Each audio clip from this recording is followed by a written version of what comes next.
Hi guys, so I just got my mixer in the mail, and I'll show you guys it. The color is beautiful. So first off, the way to unlock the top is pushing this lever forward. And the first thing I'm seeing is this food guard. So you can put it on the bowl for when you're mixing. It doesn't splash anything, so it's easy cleanup. But it also has a hole for if you want to stick your Whisk in and mix it up. The bowl is a great size for any products or anything you're baking. And inside has 3 heads.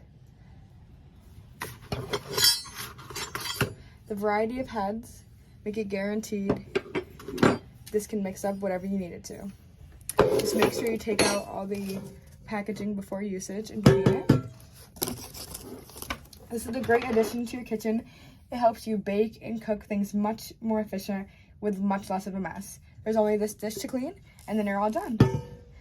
Super happy to have this in my kitchen. I'm so excited to use it.